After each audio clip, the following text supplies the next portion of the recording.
to even the more realistic part because it's closer, and Greenland is in this weird legal situation. Can you actually give the audience an idea of the legal status of Greenland as a nation? They're technically part of Denmark, Right. but they only recently became self-governing. It was the last decade they basically became self-governing, and so they used to be totally part of Denmark. They've been trying to become independent, but the reality is there's barely any people there. There's almost no economy. There's 56,000 people. 56,000. 90% of which are Inuit. What? 90%, 89%. That's crazy. You told me that during the commercial break. I couldn't believe it because I thought it was like 56,000 people, which is like very little. But the Danes have a claim to it because it's 56,000 Danish people. But you're saying 90% of those 56,000 are Inuits. Correct. And they all live in that southern border, not up north. They don't live on the ice so much. That's crazy. But here's the thing. Because of China and Russia pushing into the Arctic right now, and also because of the threats of Russia, of course, with Europe, Greenland would be kind of a way for America to break out of its kind of defensive, mainland circle. And America really needs to have some kind of Arctic presence. We're working with Canada, of course, and we provide most of their security, by the way. But we have Alaska. Yeah, we have Alaska. But basically Greenland is extremely important for Arctic security, and also because they have a lot of untapped resources. They just don't really have the capability to tap into oil and so on like that, and so they have huge economic potential sectors that are untapped. Now, I don't think Trump is going to actually make them a state. I really doubt he would end up doing that. I don't think they would ever agree to that. But he could very easily make defensive agreements with them, business agreements with them, and all kinds of other stuff. And it would probably jumpstart their economy in ways that would make that a very nice place. The U.S. is already like de facto in charge of defense up there. There's U.S. bases, and it's been that way since World War II. So I do wonder. Most of the economy, most of the money is coming from Denmark, right? So the U.S. want to, not much, take that on. Well, most of their economy is like fish, yeah. And then something like half of the people work in the public service or something like that, and all that money is coming from Denmark or some huge amount of it. So I'm like, they've already de facto in charge of defense. So what's just wait. I think he wants to do a lot more with defense because right now they actually did start up a new global program with NATO, again, United States, Canada. Arctic defense is becoming a very, very, very big issue. Yeah. Well, it doesn't want. Yeah. China is now, what is it, a near Arctic? That's what they call themselves. Well, I think just the main concern with that, like with China calling itself a near Arctic state and trying to lay claim to everything, it's like when you have countries like Russia over there, you're like, okay, yeah, we're letting you be here for research purposes, and China's like, I'm going to join in on the research. But then they come in, and then they come in, and it's dual use, which China loves. So part of it is civilian that you can't argue, but the other part is the ship is in the Arctic. You're saying? Well, yeah. So how a lot of countries will have joint research opportunities. We have that in terms of space, right? Like the International Space Station, the ISS. You have all the happy stories where the Americans and Russians are working together, even if on the ground, like right now, you have war happening or proxy wars. But the concern with communist China being in the area is just based on their own documents. I know, Josh, you've covered this several times on your shows, right? Their own documents saying that communist China wants to be a hegemonic power. So whenever they're in different areas, they're like, oh, we're here for research. But then you look at what they're actually doing, and they're either destroying the ground floors to get to the minerals, the Arctic minerals down there, or they're setting up strategic places because that's a much closer trajectory if you're trying to fire missiles in the continental U.S. from, say, the Arctic side that's versus the biggest other side. U.S. And so there's the defense concerns in terms of the U.S. where you're like, hold up, would we even have time to respond to that kind of a threat, right? Meanwhile, China the whole time is like, we're just here for research purposes. So that's where a lot of that concern is. And then to your point about Greenland, like trying to build up that defense chain, if you will. Let's put it this way. If Russia or China were to ever launch nuclear weapons at the U.S., they wouldn't do it over the Pacific. They do it over the Arctic. Mm-hmm. And if they can build up bases, military bases in the Arctic, it's basically game over in terms of like missile defense for the U.S. Well, Russia already has icebreakers up around there, don't they?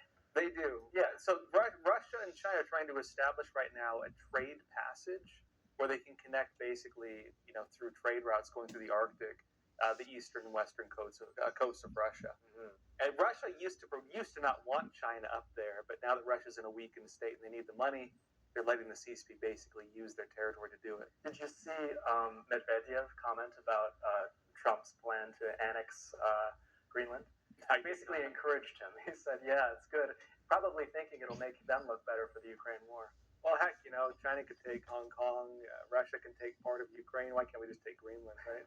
Well, I guess one question I would have is like, what's the legal status? Is Greenland like Puerto Rico to Denmark? Is it like that same type of relationship? It's basically like that. It until very recently, it was fully a part of Denmark. Now it's a self-governed region. But they have had a referendum and saying they want more self-control, and there's going to be parliamentary elections next year, or 2025 this year, that could get them even closer to self-government. So I think it's a good time for Trump to go in and that's the complicated or part not with them. self-government, for actual independence. That's the thing with them. They're basically getting so close to actual independence that the idea of just becoming part of the U.S. would be kind of a step back for them. Which is why I think that if they do want to become independent, they need to basically secure economic deals, and I think an alliance with the United States of some kind. Do you know what's interesting? The U.S. is almost like a minuscule trading partner of Greenland. I was looking this up, right? Denmark obviously is number one. Number two at like 50%. Number two, Canada? China. Oh, really? 50%. The U.S. is like 0.2% or something, like super, or 2%. Like very low. I was surprised to see that. Their only big industries is they do server farms for like high tech stuff because they can do it. Got a lot of cooling around there. Exactly. Yeah, exactly. They don't have to pay a lot for But the thing is, like, if they become an independent state, 56,000 people for a landmass that big. I mean, I know on maps Not it's usable. It's all ice. But it's melting. Well, that, but also, but it has like all that defense, capability. I guess it has all those resources underneath. I just don't know. 56,000 people. I don't think that can be a country that represents such a large landmass. That's like, I mean, you can think of like, I don't know, what's a small nation? Singapore. That's a small country, but it's not. There's such a disparity between the size. Like, you can't defend such a big landmass of 56,000 people. That's how you make treaties. Right. Good friends. They would need good friends. Yeah.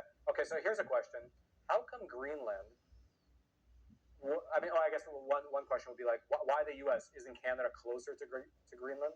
And that leads us to our next point, which is Trump is trying to get Canada as well. I think that's why Trump wants Canada, because he wants to like collect all the pieces, right? Ah. So connect, got Alaska way up there. He's like, you know what? They've been like out there too long. We got to connect all the pieces. But okay, Canada is not realistic, right? Maybe Panama, maybe Greenland. Canada's not realistic, but there is recently a survey, a pretty serious poll done in Canada, and the results were kind of surprising. What percent of Canadians do you think would say, yeah, I'm down with being part of Canada? Probably Or more America? than you would admit. All right, fair. So the question, would you or would you not like to be Canada to be part of the United States? 13% said yes. But here's the interesting thing. It's mostly the over 55s don't want it. 8% only them, but everyone under 55, 19%. Wow. Is it 19%? Really? I lied. 16%. Okay, never mind. 16%. But in Alberta and Western Canada, Alberta is kind of like Texas of Canada. There, it was like around 20%. Is it more conservative there? And people who vote conservative, the conservative-leaning parties, it was over 20% would be interested in being part of the U.S. But here was What does that poll really mean? I don't know, but this is. Would Let you me like tell to you be the a part really of another interesting country? thing. Like, who answers honestly to that? Because they're like, my Canadian dollar's worth nothing right now. They're like, that greenback, that's looking really good. So it's more Canadian just dollars, a score of how good you feel about being a Canadian. perhaps. But this is the really interesting part, right? So I'm just going to dig into this.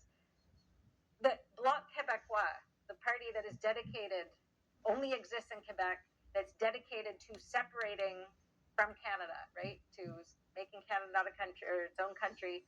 8% of those voters said that they would join the U.S. 8? 8. That's small. It's small, but they don't even want to be part of Canada. Well, I guess any action for them is good action. You're like, okay, we'll split, and then we'll split again. They'll double split. Yeah. Anyway, Do the old 1-2, but right? this is not as serious. It's just trolling. Okay.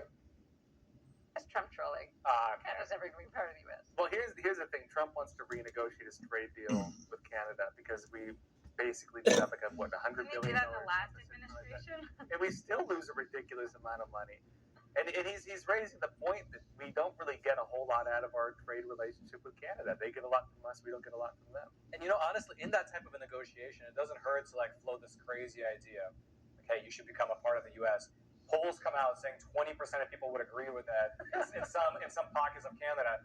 That definitely weakens the position of the federal government in negotiating a trade agreement with the U.S. It's not a bad tactic. No, here's the Are big you saying thing. that Trump funded that poll? Is that what you're saying? Well, maybe the Truth Social fund that poll. I don't know. Trump Media Group. Here's the thing. Trump, by saying that, basically destabilized the Canadian government. Like they're ready to push Justin Trudeau out now over this. Well, that happened before, but it was the tariffs. It was the Well, they're tariffs. jumping on it actually, now. Well, I think several pieces of the same puzzle. However, for the Canadians watching this program, even though probably the U.S. will not be taking you over anytime soon, you might not be satisfied about that, but that's the case. However, there is a way for you to be able to come to the U.S. That's through an H-1B visa. Stay tuned after the break, and Chris will break down for you exactly how you can jump on the bandwagon and join the tens of thousands of Indians who are already here. Come on in.